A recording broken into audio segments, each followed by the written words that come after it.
¿Qué tal, amigos de Blanco y Negro? Como siempre, muchas gracias por el favor de su compañía en esta producción de Expreso Querétaro en blanco y negro, en este podcast para que usted pueda también conocer lo más relevante de los temas que obviamente se generan en Querétaro, México y en el mundo. Mi querido Mario León, ¿cómo estás? Hola, ¿cómo estás, Aurelio? Bien, muchas gracias. Mucho gusto estar aquí en este Superforo Expreso. Saludos a nuestros amigos que nos ven desde el otro lado del mundo, ¿no? Del otro lado del mundo, ahora sí que de Expreso Querétaro para el mundo. Para el mundo. Adán Olvera, ¿cómo te va? Muy bien, gracias. Aquí estamos. Muchas gracias. Bueno, pues hay un tema que tiene que ver con la seguridad en Querétaro. La zona metropolitana de Querétaro, sin duda alguna, se ha convertido complicada, particularmente hacia el municipio de Corregidora. Los límites con el municipio de Guanajuato han generado situaciones pues complejas que se tienen que atender y que se tienen que resolver. Y la semana pasada, la Fiscalía General del Estado de Querétaro estaba realizando un cateo, una serie de operaciones en diferentes puntos, incluso de la zona metropolitana de Querétaro, y lamentablemente en este resguardo que tenía justamente en esta operación, un oficial de la Secretaría de Seguridad Pública Municipal de Corregidora, pues perdió la vida. Fue asesinado, no perdió la vida. Fueron acribillados y emboscados de manera artera y cobarde, y salvajemente asesinado por la espalda, en cumplimiento de su deber, que hay que reiterarlo. ¿Qué pasa? ¿Qué hay que hacer? Algunos amigos nos comentaban y decían, oye, los niveles de seguridad están disminuyendo en Querétaro, dicho de la otra forma, la inseguridad en Querétaro parece que va creciendo, mi querido Mario. Yo agregaría a tu comentario, Aurelio, que no es un problema solamente de Querétaro una zona complicada, claro, un problema complicado en esta zona. No, es un problema pues nacional. ¿Cuántos años llevamos con esto? Hace 4 o 5 años nos doraron la píldora, 5 años creo, ¿no? De que ya se había acabado. Este fin de semana me tocó pasar por la 57, muy complicado transitar el viernes, pero lo que sí hay que reconocer es que ya la Guardia Nacional está en cada tramo, cada 4 o 5 kilómetros. O sea, sí están combatiendo el huachicol. Habría que ver también que lo hagan efectivamente, claro, en la zona donde deben hacerlo, que es en Guanajuato, el punto más rojo, ¿no? Sí, claro. Y aquí Corregidora pues desgraciadamente está pagando con la seguridad, la vecindad tan cercana con Apaseo y con Celaya, ¿no? Cuando aquí en Querétaro escuchamos Castillo, El Romeral, Jerécuaro, Los Ángeles, todas estas zonas, paseos entre Querétaro y Guanajuato, son zonas muy calientes, son zonas muy complicadas, donde yo también agregaría qué pasa entonces con los habitantes de estos lugares, sin satanizar y sin señalar, que no se dan cuenta quiénes andan por ahí, quiénes llegan a vivir, quiénes andan circulando por ahí, a qué se dedica mi vecino, qué hace pero ¿qué se va a querer meter uno en eso?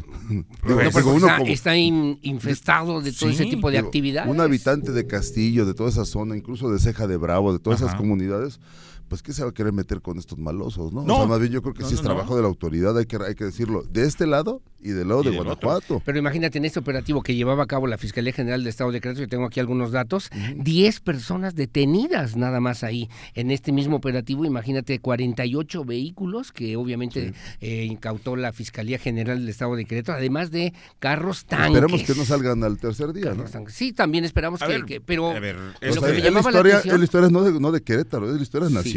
A ver, yo, sin ser experto en seguridad, estaban dentro de la comunidad realizando un operativo. Estos policías daban resguardo en la carretera. Así es. Alguien salía entonces, le abrieron paso a alguien o alguien iba ahí para atacar a estos policías. Y a mí me llama la atención porque no ha habido de este tema una versión oficial de la Fiscalía General de la República. No la va a haber. Que ya deberíamos saberlo en el supuesto combate que han iniciado las autoridades en contra del robo de combustible, mi querido Mario. Yo creo que el FGR tiene problemas mucho más graves. Digo, es muy lamentable lo que pasó aquí en Querétaro, pero para la FGR pues no creo que lo que haya pasado en Corregidora, por desgracia, si lo comparas con la pesadilla que se vive en otras partes del país, no creo que sea una prioridad para FGR venir a aclarar el tema de Corregidora. Desgraciadamente el policía ha caído en funciones, que por cierto se le hizo un homenaje, digo, desgraciadamente no podrá, pues el homenaje, y en eso queda. El oficial Corona. Ojalá que indemnicen bien a la familia. Ojalá que así sea. Entiendo que la familia esté a salvo también y que tenga asegurado lo que que antes tenía cuando él vivía, ¿no? Una familia que había llegado de la Ciudad de México, fíjate, y él vivía solo aquí en Querétaro, era un muchacho joven, realmente el oficial, y me llamó la atención el otro detalle, dos. Uno, que el alcalde Chepe lo vi consternado, lo vi conmovido por esta situación. Son cosas que le pegan a él porque lo ha vivido en carne propia. En carne propia, ¿no? Él es hijo de un policía y que también su papá, en paz descanse, también falleció en cumplimiento de su deber. Y luego el otro, bueno, pues lo que representa y significa como un reto que tienen que atender y que tienen que cumplir también las autoridades. Y algo también lamentable de este hecho también es que de por sí ellos batallan mucho en reclutar policías porque ya nadie quiere ser policía, obviamente, o sea, este hecho te lo viene a confirmar, ¿no?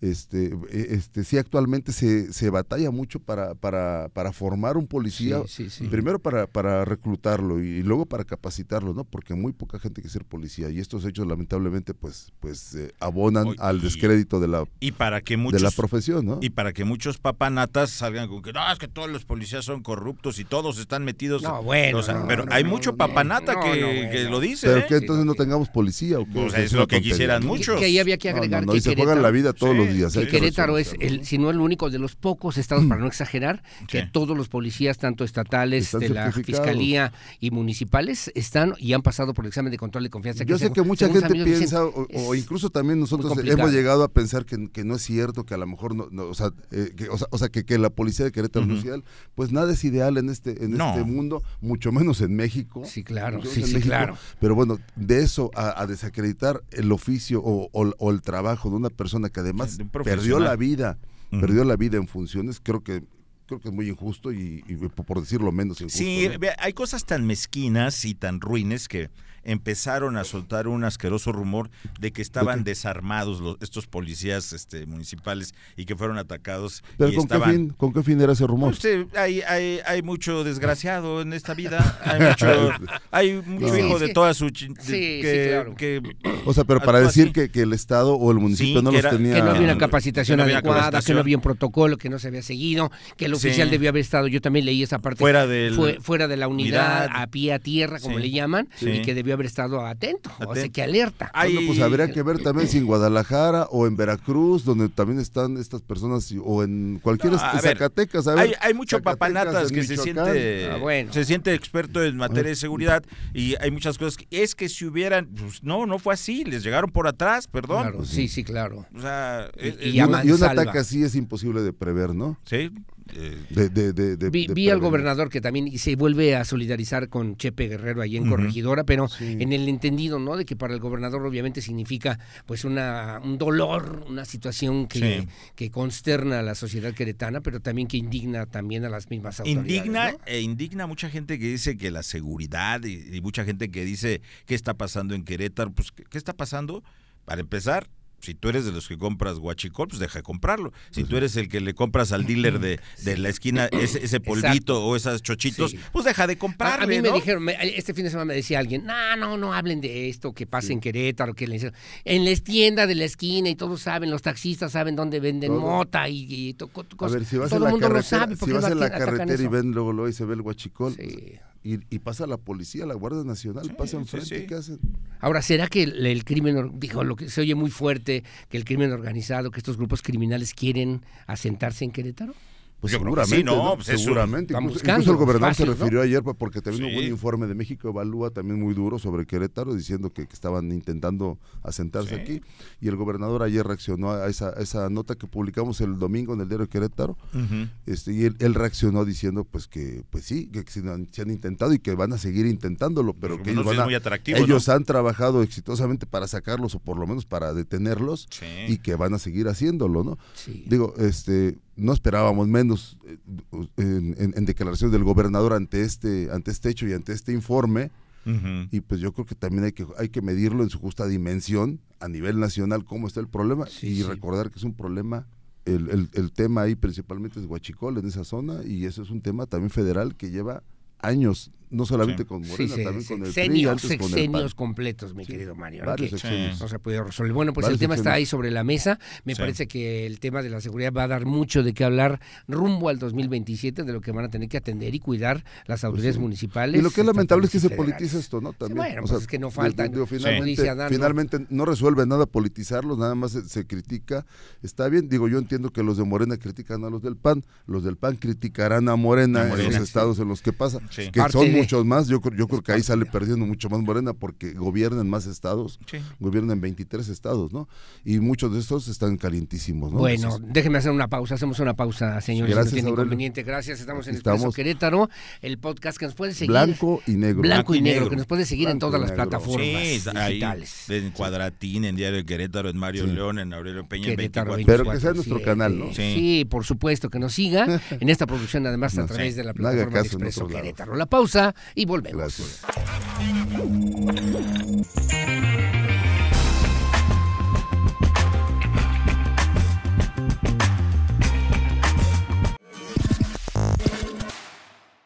Estamos de regreso aquí en Blanco y Negro en Foro Expreso, nuestro podcast imitado, jamás igualado. Por supuesto, además con la producción, obviamente. Ya nos dijo aquí el invitado que es un profesional. Gracias. Y le damos la bienvenida a Luis Vega Ricoy, vocal ejecutivo de la Comisión Estatal de Aguas. Bienvenido. Luis, gracias, bienvenido. Vocal, ¿cómo estás? Buenas tardes a los tres por esta invitación. Es siempre un placer y un honor estar aquí con ustedes. Al contrario, bienvenido siempre, Vocal. El agua se ha vuelto un tema, yo creo que muy especial en los últimos días en Querétaro. Lo ha sido siempre, pero hoy más que nunca con este proyecto Batán, agua para todos, y de una vez le entro, ¿no? Al tema de Batán, agua para todos. Pues principalmente porque nos explique el tema del Batán, porque hay muchas dudas, se dice mucho del proyecto, se dice, se platica. En reuniones se ha dicho que son mentiras algunas de las que se han dicho. Se platica mucho. Que si es posible, que si es viable. Y se malinforma mucho en algunos actores que hay, sobre todo en la parte política, se ha politizado mucho el tema. Entonces, cuando se politizan las cosas, a veces la información no es precisamente la correcta, ¿no? Porque cada quien quiere llevar agua a su molino. Sin embargo, pues, la información es muy básica, a final de cuentas. ¿Y saben quién es la persona que, digo, ya que estamos aquí en confianza, quién es la persona que nos ayudó a explicar bien qué es el tema del Batán? Fue la presidenta de la República, la doctora Claudia Sheinbaum. Cuando ella sale en la mañanera a explicar realmente qué es legal, qué es viable y cuál es el proceso, que es un sistema, ¿qué es el sistema del Batán? Al final de cuentas es un sistema de reuso de agua, de reuso indirecto de agua, que esa palabra es clave, la palabra indirecto. ¿Por qué indirecto? Porque el agua tiene que reposar en un cuerpo de agua de la Federación, de la que rige la Conagua. En este caso es la presa del Batán, por eso el sistema se llama Batán, porque la presa o el cuerpo de agua federal que va a servir para este objeto es la presa del Batán. Entonces, este es un sistema de reuso indirecto. Entonces, ¿qué queremos? ¿Rehusar el agua? Sí queremos rehusar el agua. Nunca hemos dicho que no. Es agua residual. Es agua de todos tipos, tanto pluvial como agua regenerada, que es un paso más a lo que conocemos como agua residual, ¿no? Es un proyecto de economía circular. El origen del agua sí puede ser, sí es el que está en las casas de las y los queretanos, en los comercios, y esa agua se conduce a estaciones regeneradoras de agua. O sea, vamos a invertir una muy buena cantidad de dinero en 3 estaciones regeneradoras, 2 que ya existen, que una prácticamente se tiró y se volvió a hacer para precisamente mejorar la tecnología, y la otra también está en este proyecto. Si se aprueba, se va a hacer, que es la estación regeneradora de San Pedro Márquez. Con esto vamos a juntar 1,800 litros por segundo de agua. Es un montón de agua. 1,800 litros por segundo es más grande que Acueducto 2. ¿Todo eso tiramos? Sí, más. ¿Más? No, tiramos cerca de 3,500 litros por segundo, básicamente, ¿no? O sea, y no necesariamente tiramos. Hay agua que se usa para riego y que no se aprovecha. Que no se aprovecha, ¿no? En esta ocasión, el sistema del Batán es un sistema muy amigable porque va a atacar 3 temas al mismo tiempo. Va a atacar el tema del abastecimiento de agua, que nos va a ser más generoso que Acueducto 2, va a ayudar en el tema de saneamiento, que ahorita Querétaro no crean que estamos muy bien en temas de saneamiento, se sanea 47% del agua que se consume, y con esto vamos a llegar a más del 80 y vamos a ayudar mucho en el impacto ambiental, que eso es bien importante, que este proyecto es muy noble para eso. Vamos a dejar descansar cerca de 30, 40 pozos aproximadamente en la zona metropolitana y eso va a ayudar que los acuíferos no sufran ese sobreexplotamiento. La principal duda sobre el proyecto del Batán es la reutilización del agua, que cómo es posible que reutilicemos agua residual para que regrese a nuestros hogares. Porque hay tecnología, porque realmente todo el agua en el país, al final de cuentas, de alguna forma u otra se reutiliza. Lo que se ocupa en otras ciudades que también lo sacan, toda aquella ciudad que saque agua de una presa, de un río. Yo nada más pregunto, ¿qué presa en México? Por Chapala. Sí, o sea, Chapala, ¿de dónde se surte? ¿De qué río? No, bueno, nomás le pregunto, es del río Lerma. Los Alpes suizos están en Suiza, ¿no? Exactamente, exactamente. Entonces, realmente se hace, lo que pasa es que no se hace de forma ordenada, legal, como debe de ser, ¿no? Y aquí el gobernador lo que nos hace es siempre por la derecha. ¿Es un agua similar a la que tendríamos con el proyecto Batán? Lo importante es que el agua va a cumplir y eso lo explicó muy bien la presidenta, con todas las normas oficiales mexicanas. O sea, el agua va a ser de igual o mejor calidad que la que estamos consumiendo ahorita. Dicen los opositores al proyecto que no hay, que con agua, lo dicen, he visto videos del señor del sombrerito, que no hay, que con agua no ha dado autorización y que además y que debería haber una norma de la Secretaría de Salud, no de Conagua. Hay una norma que se tiene que cumplir de la Secretaría de Salud, la 127, que es la que COFEPRIS y la de consumo humano, digamos, ¿no? La que lo califica como consumo humano. Tenemos 3 normas oficiales mexicanas que hablan de tema de regeneración y de tratamiento, y tenemos una de COFEPRIS de potabilización. De la Secretaría de Salud. De Secretaría de Salud.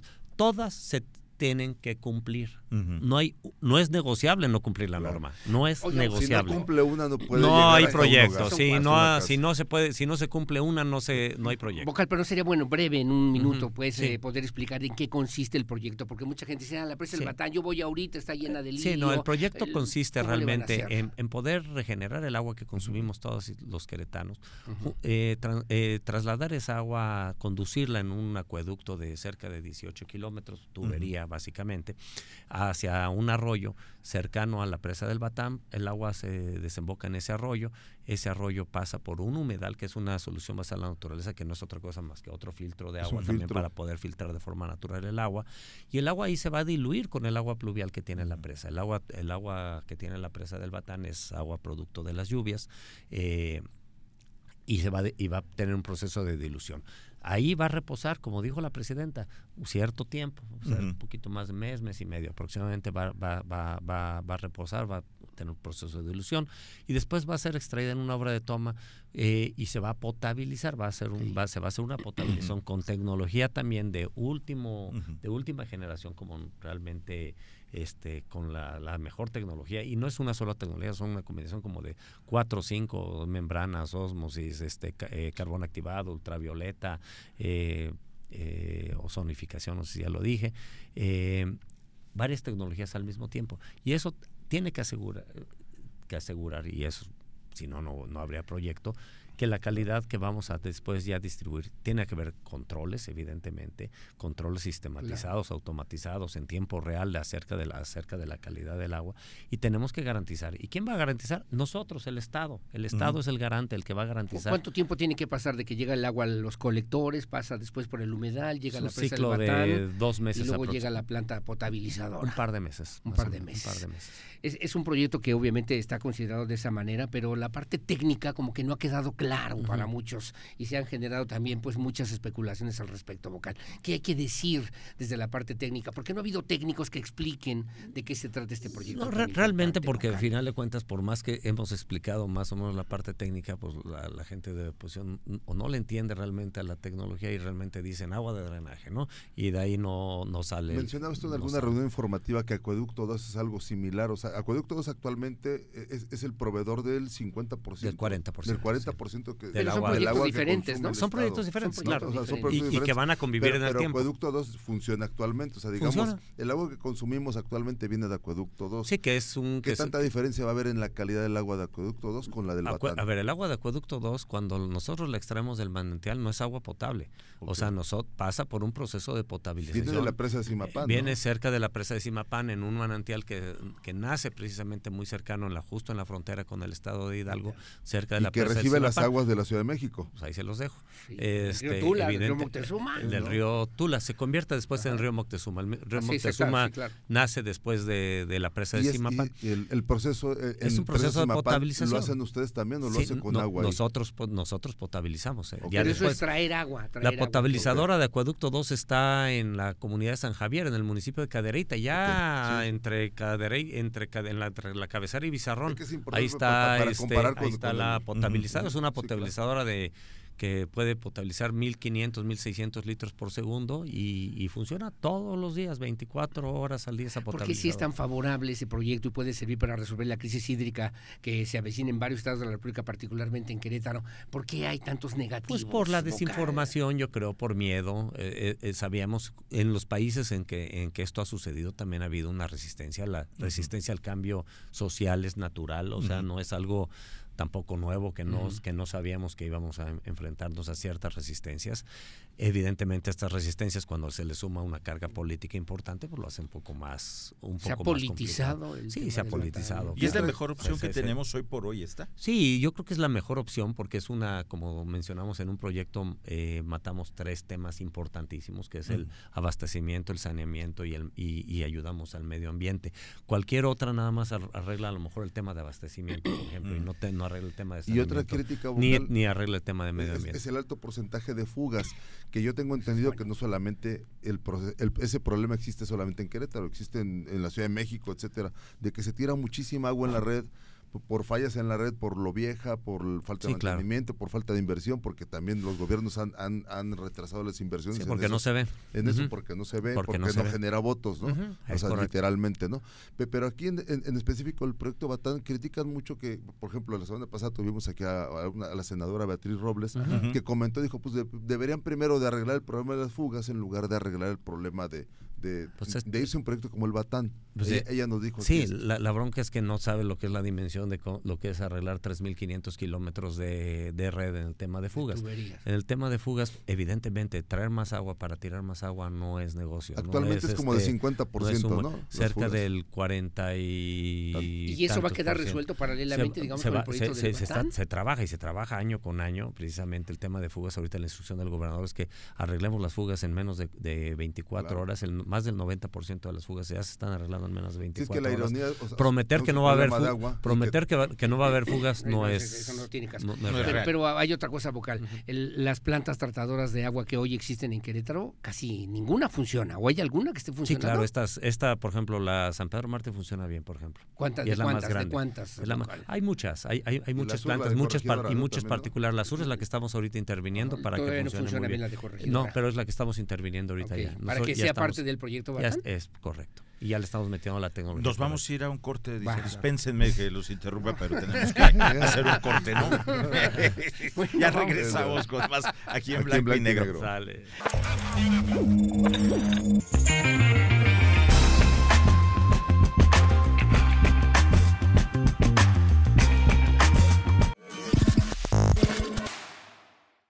Bueno, pues seguimos platicando con el vocal ejecutivo de la CEA, Luis Alberto Vega Ricoy. Gracias, vocal. Y bueno, el tema del Batán, ¿qué pasa si ese programa, ese proyecto tan importante para Querétaro está hoy en discusión en el Congreso del Estado, se ha politizado, no se aprueba, como muchos también consideran, incluso apuestan que así va a ser? Bueno, eso, nosotros somos muy respetuosos del Poder Legislativo en el sentido de que lo que ellos decidan es lo que se va a acabar, es lo que vas a acabar haciendo. Si no se llega a aprobar, pues evidentemente nosotros tendremos que, por lo pronto, en los siguientes 2 años, 3 meses que nos quedan de administración, pues estiraremos la liga para que le alcance el agua a la gente de Querétaro. ¿Para cuántos años daría el proyecto El Batán agua para Querétaro. No, estamos hablando de que con esto podemos garantizar cerca de 30 años aproximadamente que va a haber agua a la gente como estamos acostumbrados. Por eso, que, si no lo hiciera... que en Querétaro tenemos, en la zona metropolitana de Querétaro, tenemos la bendición de tener agua 24 horas al día, 7 días a la semana. O sea, cosa que pues, si se van ustedes a estados como Puebla, por ejemplo, ahí van a... Ahí tienen agua 3 días a la semana. Como sucedía en Querétaro. Yo cuando era niño aquí en Querétaro, mi mamá me decía, es que llegó agua en la noche, un viernes en la mañana, no, y se llenaba la cisterna porque llegó agua en la noche. O sea, así era Querétaro, o sea, no, o sea, ya se nos olvidó, ¿no? Pero Querétaro era como Puebla. El frustrado proyecto del acueducto 3 era dependiente de la presa Zimapán. Digamos que el proyecto Batán es el alternativo al cancelarse el acueducto 3 por el gobierno federal, ¿no? Básicamente, el acueducto 3, que era el proyecto original en el que invertimos. ¿Y qué bondad tenía? Invertimos el primer año en esfuerzo. ¿Qué bondad tenía que la presa de Zimapán era una presa que nunca se vacía realmente? O sea, es una presa que siempre tiene agua. Está más garantizado la base. Sin embargo, también esa presa tenía 2 problemas muy grandes. El primero, que la compartíamos con el estado de Hidalgo, estado de Hidalgo, y pues realmente, aunque tengamos nuestro lado queretano, por ejemplo, ahí en la zona turística de Sibanzá y demás, tenemos nuestro lado queretano de la presa, pues tú al sacar agua de un lado, pues haces un efecto popote. Depende del gobierno de Hidalgo. Haces un efecto popote, porque pues le sacas aquí, pero pues, sale de Hidalgo. Sale de allá. Que es un gobierno de Morena, digamos. El gobierno del gobernador no estaba muy de acuerdo, pero el problema más grande con el que nos enfrentamos fue el tema con la Comisión Federal de Electricidad. La Comisión Federal de Electricidad tiene concesionada esa agua por parte de la Conagua para generar electricidad. Realmente en la Constitución, realmente en la ley se dice que hay prelación para el uso de agua y el público urbano va adelante incluso que la agricultura y va adelante que la generación de electricidad para el uso humano va primero, ¿no? Pero pues realmente en aquella época pues el gobernador mismo fue a tocar puertas a la federación con el anterior director Manuel Bartlett, y la respuesta, que tengo entendido que es el que bloqueó todo el proyecto. Y la respuesta no fue en el pastel, ¿no? Y la respuesta fue en el pastel, exactamente. Vocal, ¿por qué se habla de 3 cantidades que ahora es el otro argumento de los opositores a este proyecto? 9, 11, 41, creo que son los datos. 1,000 millones. 9,000 millones, 11,000 millones. El costo real del proyecto es de 9,590 masiva, eso da los 11,000. O sea, si a los 9,500 le sumas el IVA, ahí te van a dar los 11,000. O sea, ¿quién pone ese dinero? Esa es la primera respuesta.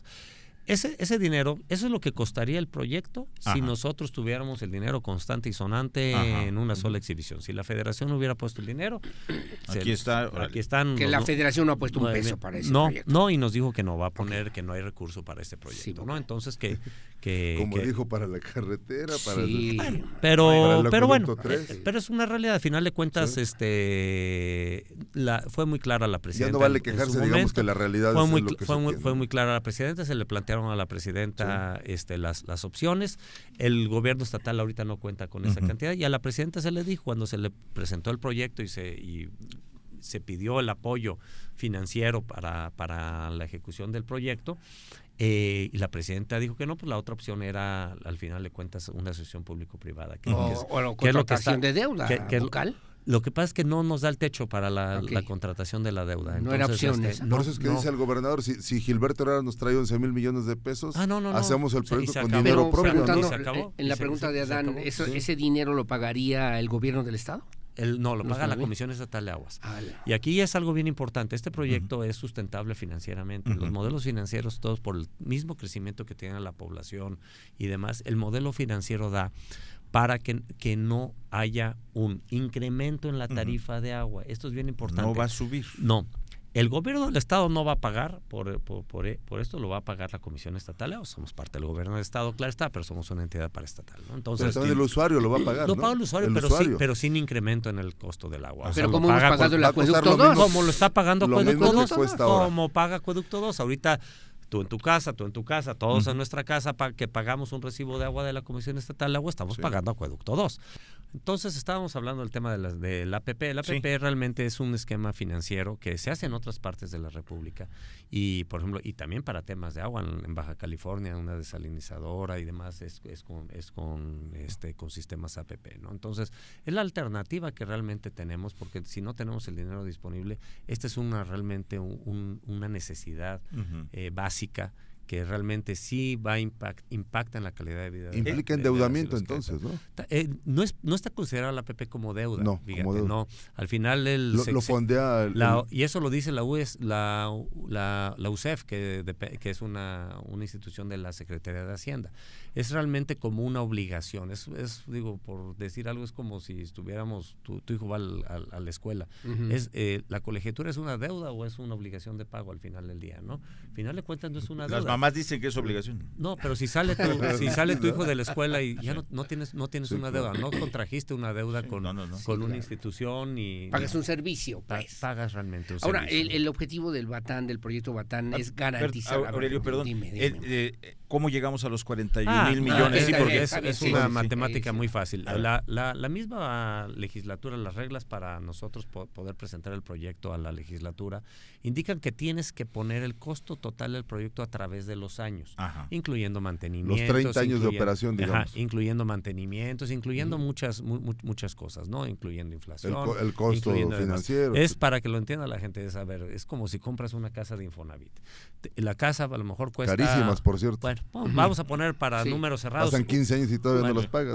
Vamos a poner un número cerrado. Cuesta $1,000,000 la casa, ¿no? Entonces, tú tienes $1,000,000, pues no vas a tener que contratar un crédito Infonavit. Y tienes $1,000,000, pagas la casa y te costó $1,000,000. Esos son los 9,590. Así es. Pero ¿qué pasa si la casa la compras a 30 años? Al final de los 30 años a lo mejor acabaste pagando 3 o 4 millones de pesos, ¿no? Entonces, ese es el número que está usando la costo financiero. Como comprar un automóvil. Financieros también, y no solo financiero.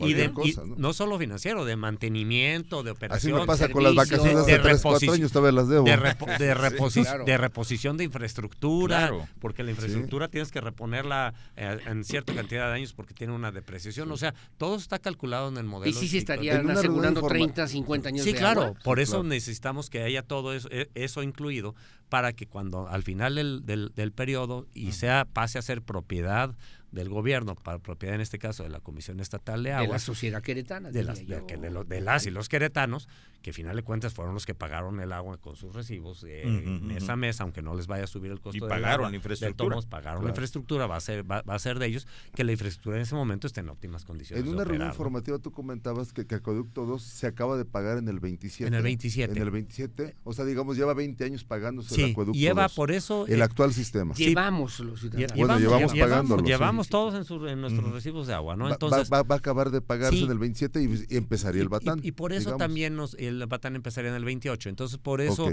al final del día, ese traslape de tiempo nos va a dar chance de hacer una reserva también que nos lo está pidiendo la ley de como de 600 millones para ciertas como la garantía y demás, ese traslape. Y sobre todo ese traslape del dinero que vamos a dejar de pagar por Acueducto 2 en el tema de todo lo que es el capital y toda la infraestructura y demás. Entonces, y esa es la razón por la que no sube la tarifa. Sí, claro. Porque lo que pagas actualmente se deja de pagar y se empieza a pagar el nuevo sistema. Yo escuché que tiene prisa el gobierno de Mauricio Curi para aprobar y para llevar a cabo este proyecto, para hacerlo antes de que termine su administración. ¿Sí tiene prisa? Sí, no. A ver, la prisa es por la urgencia de la necesidad que hay de que Querétaro no baje la calidad de vida de los queretanos. O sea, de que sí vamos a tener problemas de agua en el corto, mediano plazo, sí va a haber problemas, y en el largo pues mucho ¿Qué tan más, corto? ¿no? No, a ver, yo sí le he dicho al gobernador, el gobernador me ha preguntado, oye, ¿qué pasa si no lo hacemos en este mes? Yo como quiera hacemos estirar la liga, tandeamos tantito aquí, tandeamos tantito acá y acabamos la administración. Pero esa no es la idea. A ver, la idea es dejar un mejor Querétaro que el que nos encontramos. La idea. Ahora, mucha gente dice sería un problema para el siguiente gobierno. Sería un problemón para el siguiente. No un problema, un problemón. Quien llegue. No sabemos quién va a llegar. No vamos a. Si llegan los de enfrente, no sabemos de qué partido. No sabemos. ¿Harían lo mismo? Se tiene que hacer un proyecto muy posiblemente eso, si lo niegan ahorita, muy posiblemente lo vayan a acabar. Por ejemplo, llega el señor del sombrero, digámoslo bien, es el diputado federal Gilberto Herrera, que es el principal opositor al proyecto. Si llegara a ser gobernador él, ¿qué haría para darle agua a Querétaro? Pues mira, puede hacer dos cosas, puede hacer el mismo proyecto, o puede empezar a darle menos agua a los queretanos. O sea, esto también se arregla estirando. Pero no hay una tercera vía en este caso. Estirando la liga, pues seguir perforar más pozos, acabarnos los mantos acuíferos, él hace un planteamiento que se me hace a mí como de caricatura, no conozco, dice que él lo que haría es venderle el agua a la Coca-Cola. Sí, la Coca-Cola no consume más de 50 litros por segundo, tal vez, y aquí estamos hablando de 1800. ¿La Coca-Cola de 5 de febrero? Sí, dice, pero eso lo vende con agua, ¿no? No un gobierno estatal, ¿no? Los permisos que tienen prácticamente las industrias que conocemos cerveza, aquí, junto como las de San Juan del Río, Caltex y las que son las grandes consumidoras. Claro. Aquí en Querétaro no tenemos grandes consumidores de agua en la industria, realmente es una industria muy seca. En San Juan del Río sí hay más pero Kimberly, Caltex, Ponderosa, por ejemplo, por citar tres. Pero aquí en Querétaro no hay. Entonces, sí, y esas concesiones que tienen los que tienen pozos como Michelin, son concesiones que da la federación, no la da el Estado. Claro. Entonces, eso que quede bien claro. El planteamiento es una falacia. Federal, es un tema que nosotros no nos podemos meter. El gobernador ni un servidor podemos llegar y decir, dame tu pozo, ni mucho menos. Se habló de hacer una consulta pública, por lo menos para que los ciudadanos pudieran conocer un poquito más el proyecto. ¿Qué hay de eso? Se han hecho consultas públicas. Ahora lo que es, hay una iniciativa hay una iniciativa de una audiencia pública que está consideraron la ley de participación ciudadana, tengo entendido.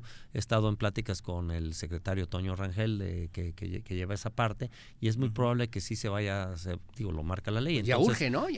Se va a realizar una audiencia pública. Sí, se anunció que se va a hacer. Se va a realizar una audiencia pública próximamente. Y es totalmente de índole técnica, digamos, o sea, totalmente. No podemos aquí platicar de que me parece que, deben traer especialistas que nos digan y totalmente abierta, o sea, aquí hemos tratado por eso no estamos presionando, no hay ningún madruguete en la legislatura, no hay nada, porque decimos, a ver, lo que quieran, aquí está, se entregaron cerca de 4,000 hojas de expediente en 54 anexos, se abrió toda la información, esto es un trabajo de cerca de año y medio, 2 años que llevamos trabajando en esto, está todo abierto, no nos estamos guardando nada, no hay nada. Querétaro puede ser ejemplo a nivel nacional. Va a ser ejemplo a nivel nacional. La regeneración del agua. Va a ser ejemplo.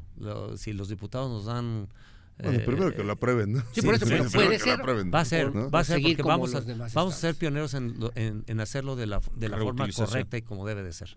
Y realmente este es un ejemplo que no solo va a ser a nivel Querétaro, va a ser a nivel nacional y va a ser a nivel Latinoamérica. Vocal, hay un asunto que se dice aquí que existe como el cheneque o el chacal o de esas entidades que existe pero que no existe. ¿Es cierto que el agua aquí en Querétaro no se puede retener, se tiene que dejar correr por un convenio que existe pero no existe de la cuenca Lerma-Chapala? ¿Te refieres al agua de lluvia? Sí, al agua. Sí, todo el agua. Sí hay un convenio, sí hay una disposición precisamente de la Federación, de la Comisión de Cuenca. Tenemos que cumplir con ciertas cuotas, digamos, de mandar agua, que esta agua, la que en esta zona, Querétaro tiene 2 cuencas, la del Pánuco y la del Lerma. Aquí en la zona metropolitana estamos en la cuenca del Lerma. Sí hay una cuota que hay que mandar que llega hasta Chapala. Para reponer el agua que hay que dejar correr. Que hay que dejar correr. En los análisis, estudios que se hicieron con Conagua, pudimos ver que esta agua no estábamos afectando ni al distrito 011 de Guanajuato, ni al proyecto de la presidenta que tiene ahora de la presa Solís hacia León, que también era una preocupación de que si nosotros reteniendo esta agua íbamos a tener, ya todo eso estuvo como el agua que le debíamos a Estados Unidos, que se la debemos y la estamos pagando. Más o menos. Aquí este proyecto no tendría ningún problema con eso y podríamos convivir bien con nuestros estados vecinos de forma armónica. ¿Algún país que ya aplique un proyecto similar? ¿Mande? ¿Algún país que aplique el proyecto similar al Batán? Estados Unidos tiene proyectos similares en Texas, en California, en lugares donde realmente hay necesidad de agua. Las Vegas, Las Vegas también. Las Vegas también en el estado, en las zonas medio. O sea, el agua que tomas reutilizan el agua de la misma forma. Sí, claro. Después de perder en la ruleta. Singapur y en Europa también hay casos. Singapur es un país de vanguardia. Singapur es el ejemplo más claro. Le renta el agua a Malasia. La agua cruda se la renta a Malasia, ni siquiera se la compran. Se la tiene que devolver, digamos. Y la procesan. También tienen procesos de desalinización, tienen varios procesos, pero Vocal. Y la embotellan, Vocal, muchas gracias por estar con nosotros. No, muchas gracias a ustedes. Gracias. Alberto Pega. Fue un verdadero placer estar aquí en Black. Gracias. Señores, pues nos tenemos que ir. Muchas gracias, Mario. Al corte, ¿no? Vamos al corte. ¿Qué te quieres ir, tío? ¿Que quieres trabajar menos? Ya me quiero ir. ¿A dónde vas? Gracias, muchas gracias. Regresamos enseguida con más.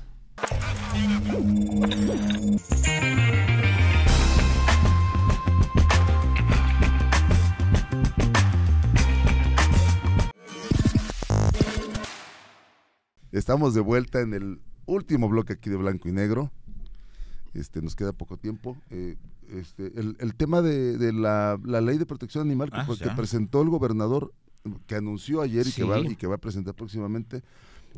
Pues ahora se resulta que mi frijol me va a poder mandar al ¿Y quién es el frijol? Hay que tratarlo bien. Con mucho frijol, cuidado. Mi perro, mi amigo. Que le pidas una cuba y te la lleves sin hielo. Sí, yo también le pedí a mi Legolas el periódico y me lo trajo ya leído. Me lo trajo desacomodado.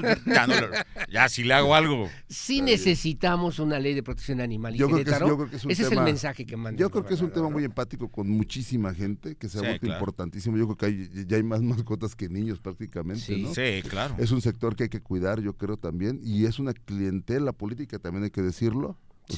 Es un tema también de tendencia, pero yo creo que también es un tema real, hay que decirlo, hay muchísimas mascotas, no solo perros, hay muchísimas mascotas en esta ciudad, en todo el estado, y creo que también definiéndolos como seres sintientes y animal de compañía, ¿no?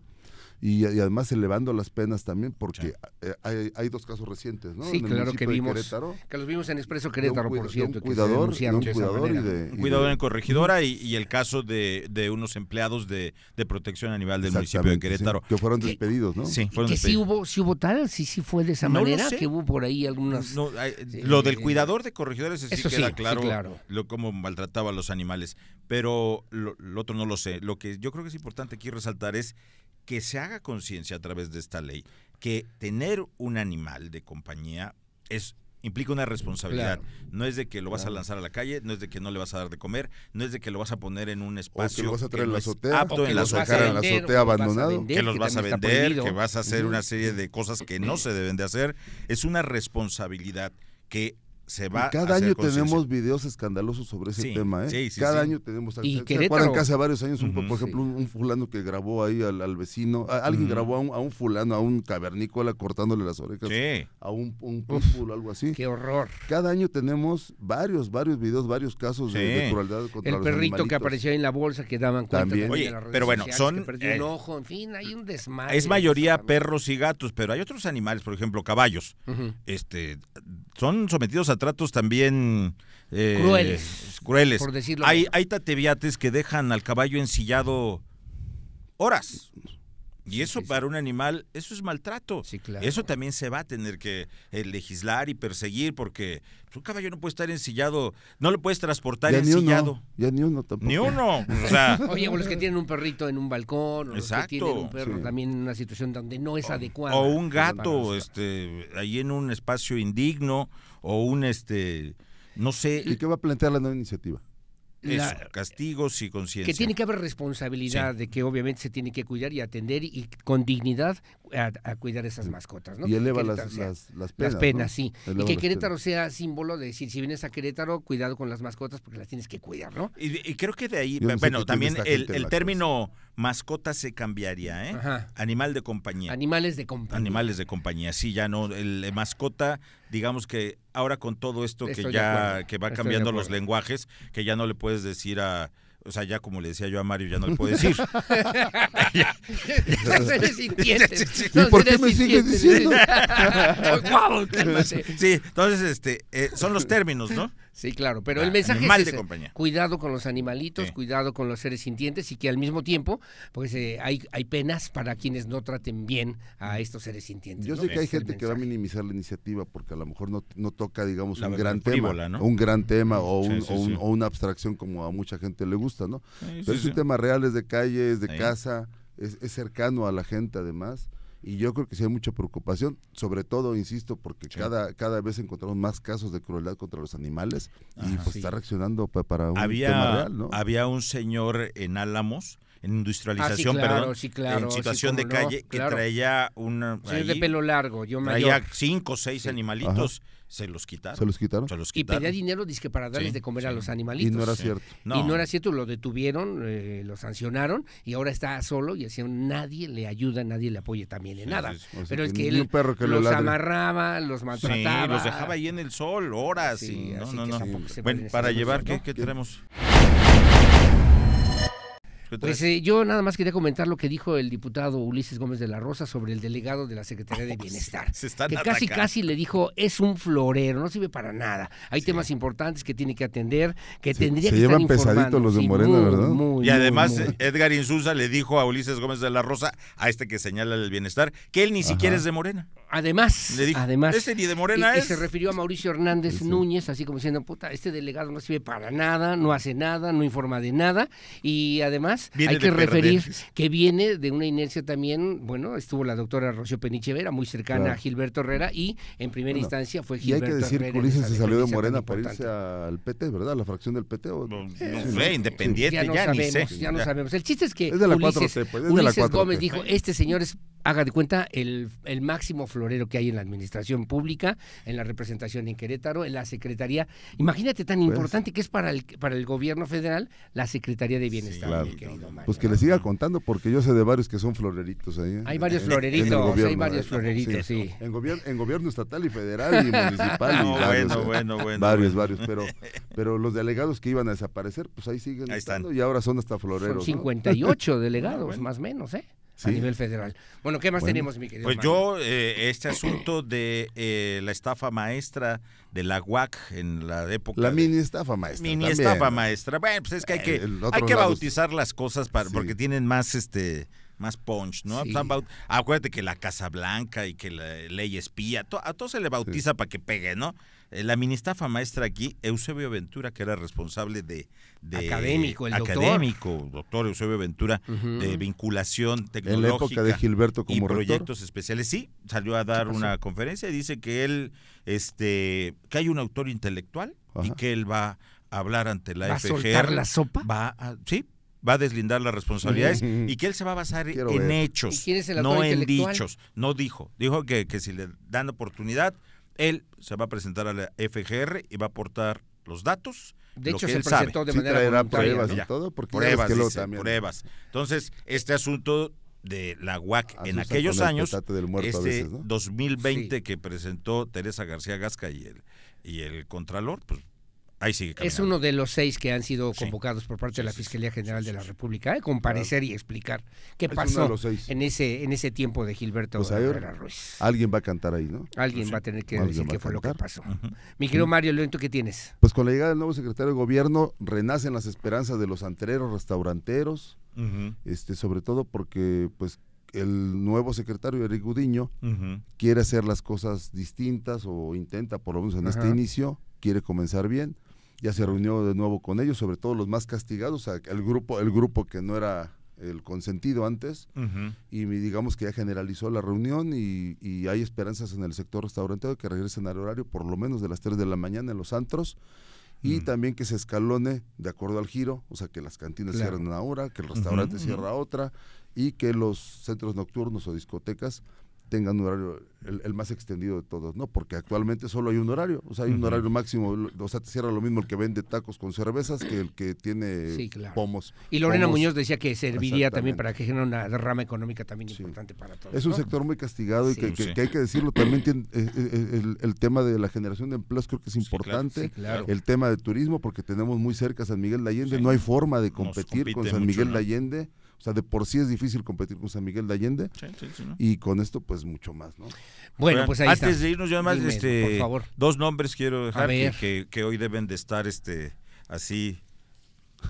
Tronándose los dedos. Fernando González Salinas y Álvaro Aces. ¿Por qué tú? Bueno. Cárcamo.